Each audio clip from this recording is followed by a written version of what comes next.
ওপারে হিন্দু নিপীড়ন, এপারে প্রতিবাদ। সন্দেশখালীতে হিন্দু সংগঠনের ডাকে মিছিল, হিন্দুদের উপর হামলা ও চিন্ময় কৃষ্ণ দাসের গ্রেপ্তারির প্রতিবাদে সেই মিছিল শুরু হবে। সরাসরি আমাদের প্রতিনিধি সমীরণ পাল আমাদের সঙ্গে রয়েছেন। সমীরণ, আমরা দেখতে পাচ্ছি যে সন্দেশখালীতে হিন্দু সংগঠনের ডাকে মিছিল, যে মিছিল শুরু হয়েছে।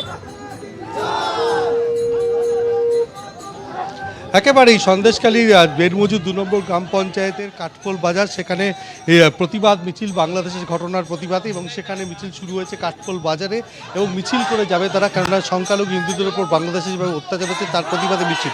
ক্যামেরাম্যান সন্দীপ পালকে দেখাতে বলবো যে মিছিল চলছে এবং সেখানে কাঠপোল বাজার থেকে মিছিল শুরু হয়েছে এবং হিন্দু সংগঠনের পক্ষ থেকে মিছিল। আজকে এই মিছিলের কারণ কি জন্য? আমরা যে বাংলাদেশে যে অকথ্য অত্যাচার হচ্ছে হিন্দুদের উপরে তার প্রতিবাদ জানাচ্ছি, এবং বাংলাদেশি যে মুসলমান আছে তাদের আমরা ধিক্কার জানাই। যে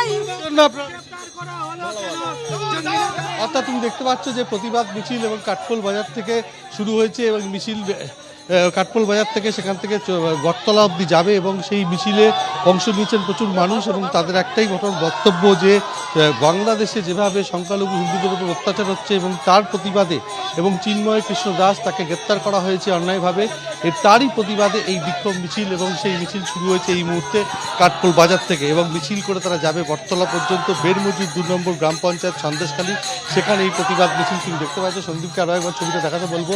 এই মুহূর্তে মিছিল শুরু হচ্ছে কাঠপোল বাজার থেকে। ধন্যবাদ সমীরণ।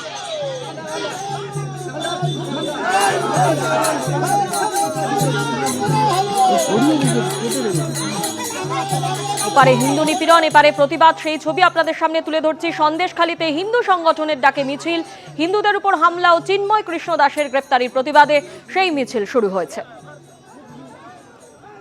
অন্যদিকে বিভিন্ন জায়গায় একইভাবে আজকে মিছিল হয়। সুকিয়া স্ট্রিট, নাগের বাজার, সল্টলেক, রিষড়া, বিভিন্ন জায়গায় বাংলাদেশে হিন্দুদের উপর হামলা ও চিন্ময় কৃষ্ণ দাসের গ্রেপ্তারির প্রতিবাদে সেই মিছিল, বিভিন্ন জায়গার ছবি আপনাদের সামনে তুলে ধরছি।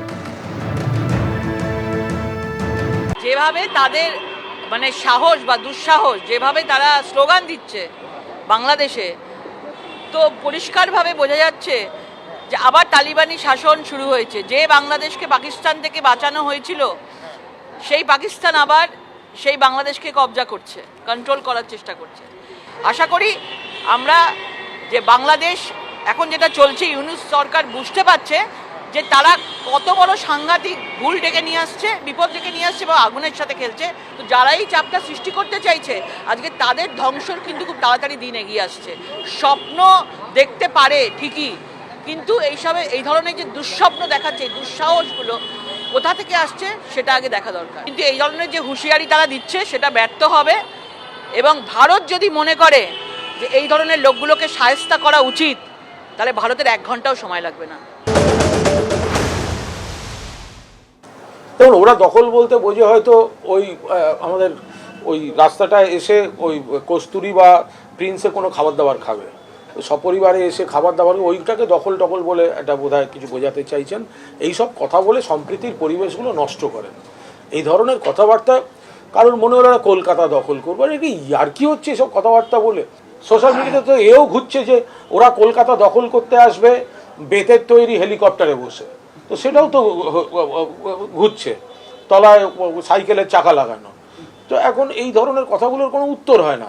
আর আমরা চাই এই উত্তেজনাটা প্রশমন, খারাপ ঘটনা কাটুক, তার মধ্যে এইসব দায়িত্বজ্ঞানহীন মন্তব্য। আচ্ছা, এরা কোথায় ছিলেন? এরা যে প্রাক্তন সেনাপ্রধান, তো এরা তো জানবেন যে বাংলাদেশের জন্মটাই হয়েছে ভারতবর্ষের তৎকালীন প্রধানমন্ত্রী ইন্দিরা গান্ধী ছিলেন বলে। তা তাদের মুখে এই ধরনের কথাবার্তাগুলো মানায়?